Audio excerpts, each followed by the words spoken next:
नमस्कार विद्यार्थी मित्रांनो, स्वागत आहे तुमचं गणित शिकूया यूट्यूब चॅनलमध्ये. विद्यार्थी मित्रांनो, आपण इयत्ता 10वी विज्ञान भाग 2 यामधील प्रकरण 4 पर्यावरणीय व्यवस्थापन या प्रकरणाचा अभ्यास करत आहोत. त्यामध्ये आज आपण पर्यावरण संवर्धनाची गरज या घटकाचा अभ्यास करणार आहोत. या घटकाची माहिती घेण्यापूर्वी इथे जो त्यांनी प्रश्न विचारला आहे, जरा डोके चालवा, तो आपण बघूयात. त्यांनी आपल्याला हे या प्रश्नाचं उत्तर आहे. पर्यावरण संवर्धनाची गरज म्हणजे कशासाठी निर्माण झाली आहे, तर पर्यावरणाची आपल्या मानवांकडनं खूप हानी झालेली आहे. पाणी प्रदूषण केलेलं आहे मानवाने, हवा प्रदूषित केलेली आहे, जमीन प्रदूषित केलेली आहे आणि त्यामुळे विविध आजार निर्माण झालेले आहेत. जी आपली पूर्ण अन्नसाखळी आहे तिच्यावरती त्याचा विपरीत परिणाम दिसून येत आहेत. तर हे सगळं कमी करण्यासाठी किंवा थांबवण्यासाठी पर्यावरण संवर्धनाची गरज ही निर्माण झालेली आहे आणि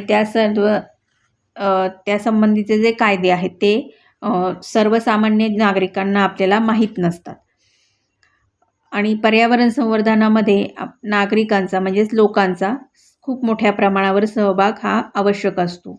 सहभाग म्हणजे काय करायचे, तर ते जे प्लास्टिक आहे, मग ते चॉकलेट खाल्लं तिथे कुठे पण असं टाकून द्यायचं रस्त्यावरती, किंवा जे सांडपाणी आहे ते म्हणजे असं नद्या वगैरे इथे जे आहे तिथे ते सोडून द्यायचं. म्हणजे जसं कंपन्या वगैरे त्यांचं सांडपाणी नद्यांमध्ये सोडतात आणि नद्या या त्याच्यामुळे प्रदूषित होतात. हवा, जसं गाड्याची रेग्युलर व्यवस्थित त्यांची काळजी न घेतल्यामुळे त्याच्यात धूर सोडतात, त्याच्यामुळे कार्बन डायऑक्साईड वाढतो. म्हणजे ह्या ज्या सगळ्या गोष्टी आहेत तर ह्या काय असतात की ह्या लोकांनीच स्वतः समजून त्याच्यावरती जर व्यवस्थित नियोजन केलं तर हे प्रदूषण आपण कमी करण्यामध्ये आपला हातभार लावू शकतो. आता पर्यावरण संरक्षण आणि संवर्धन ही प्रभावी लोकचळवळ झाली तरच पर्यावरणीय समस्यांना उत्तर मिळू शकेल आणि त्यासाठी काय करावं लागणार आहे की लहान वयापासूनच मुलांमध्ये पर्यावरणाविषयी माहिती, प्रेम, सकारात्मक दृष्टिकोन आणि मूल्य ही रुजवली पाहिजेत. तरच उद्याची पिढी ही पर्यावरणाचे संरक्षण आणि संवर्धन करणारी असेल. हे साध्य करण्यासाठी शिक्षणाच्या माध्यमातूनच त्यांच्यामध्ये ही जागृती घडवून आणणं गरजेचं आहे. आजकाल जगातले जे विकसित देश आहेत किंवा विकसनशील आणि अविकसित देश आहेत त्यांनी पर्यावरण रक्षणाची जबाबदारी स्वीकारलेली आहे. त्या दृष्टीने त्यांचे प्रयत्न चालू आहेत. या देशांनी पर्यावरण रक्षणाची आपली धोरणेही निश्चित केली आहेत व त्यासाठी आवश्यक ते कायदेही करण्यात आले आहेत.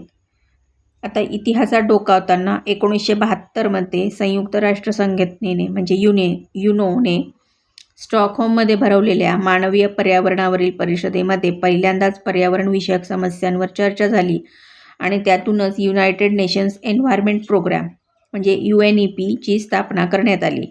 नंतरच्या काळात भारतात 4थ्या पंचवार्षिक योजनेमध्ये पर्यावरणीय प्रश्नांवर चर्चा करण्यात येऊन पर्यावरण सुसूत्रीकरण समितीच्या माध्यमातून स्वतंत्रपणे पर्यावरण विभागाची स्थापना केली गेली. 1985 पासून पर्यावरण आणि वन मंत्रालय पर्यावरण आणि वनविषयक कार्यक्रमांचे नियोजन, प्रवर्तन आणि प्रबोधन करण्याचे कार्य करत आहे. आता हा जो ओघ तक्ता आहे इथे खाली त्यांनी तो आपल्याला पूर्ण करायला सांगितलेला आहे आणि आपण तो पूर्ण केलेला आहे. पर्यावरण संवर्धन आपली सामाजिक जबाबदारी. पर्यावरण आणि मानव यांचा जो संबंध आहे तो मानवाच्या अस्तित्वापासून आहे. पृथ्वीवरती जेव्हा मानवाचे पहिल्यांदा पाऊल पडले तर तिच्या निर्मितीच्या बऱ्याच कालावधीनंतर हे पडलेले आहे. मानवाने पृथ्वीवर वावरत असताना सुद्धा आपली बुद्धिमत्ता, स्मरणशक्ती, कल्पनाशक्ती या गुणांच्या आधारावर इतर सजीवांपेक्षा आपले स्थान महत्त्वपूर्ण ठरवले आहे. आपल्या गुणांच्या आधारावर त्यांनी निसर्गावर प्रभुत्व स्थापन केले. निसर्गाने मानवाला जी वेगवेगळ्या प्रकारची साधनसंपत्ती दिली त्या साधनसंपत्तीचा त्याने पुरेपूर वापर करून घेतला. सुखी समृद्ध जीवन जगण्याच्या प्रयत्नात तो निसर्गाकडून जेवढे घेता येईल तेवढे घेतच राहिला आणि या प्रक्रियेत नैसर्गिक पर्यावरणाची हानी होण्यास सुरुवात झाली. यातूनच पर्यावरणीय समस्या वाढत गेल्या. यावरून एक गोष्ट आपल्या लक्षात येते ती म्हणजे आज पर्यावरण समतोलामध्ये मानवाची भूमिका महत्त्वाची आहे. पर्यावरणाचा समतोल बिघडवण्याचे काम जर मानवाने केले असेल तर त्याचे रक्षण, संरक्षण, संवर्धन करण्याचे कामही तोच करू शकतो. बऱ्याचदा आपण करीत असलेली कृती ही पर्यावरणासाठी घातक आहे ही गोष्टच सर्वसामान्यांना माहीत नसते व अजाणतेपणे काही कृती घडत राहतात. आता इथे जो प्रश्न विचारलेला आहे त्याचं उत्तर आपण बघूयात. शोध घ्या यातलं हा प्रश्नाचं उत्तर. माहीत आहे का तुम्हाला पर्यावरण संवर्धनासंदर्भात निर्माण केलेले कायदे? वन संवर्धन कायदा 1980 याद्वारे वन संरक्षणासाठी वनासाठी आरक्षित जागा इतर कोणत्याही कारणासाठी न वापरण्याची बंधने घातण्यात आली आहेत.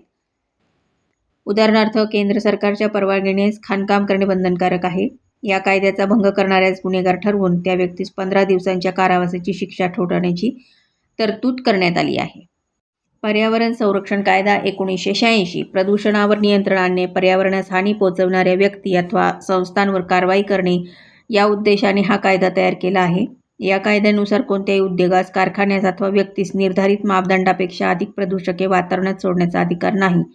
या कायद्यातील नियमांचे व कलमांचे उल्लंघन करणाऱ्या व्यक्तीस 5 वर्षांपर्यंतच्या कारावासाची किंवा 1 लाख रुपयापर्यंतच्या आर्थिक दंडाची शिक्षा करण्याची तरतूद आहे. पर्यावरण विषयक कायद्यांची प्रभावी अंमलबजावणी करण्यासाठी राष्ट्रीय हरित न्यायाधिकरणाची स्थापना 2010 मध्ये करण्यात आली आहे. हे नेहमी लक्षात ठेवा. कलम 49 अ नुसार दुर्मिळ होत चाललेल्या प्राण्यांच्या व्यापारावर पूर्णतः बंदी घालण्यात आली आहे. कलम 49 ब नुसार वन्य प्राण्यांच्या कातडीपासून किंवा अवयवांपासून बनवलेल्या वस्तूंच्या वापरावर बंदी घालण्यात आली आहे. आणि कलम 49 क नुसार जर एखाद्या व्यापाऱ्याकडे दुर्मिळ वन्य प्राण्यांच्या वस्तूंचा साठा असेल तर तो त्वरित जाहीर करणे बंधनकारक ठरवण्यात आले आहे. एका लहान माणसाची मोठी गोष्ट म्हणजे ह्या माणसाने काय केलेले आहे त्याची ही सगळी माहिती इथे त्यांनी आपल्याला दिलेली आहे. म्हणजेच एका माणसाने मनात आणले तर त्याला अख्खे जंगल निर्माण करता येते, हे या गोष्टीवरून आपल्या लक्षात येते.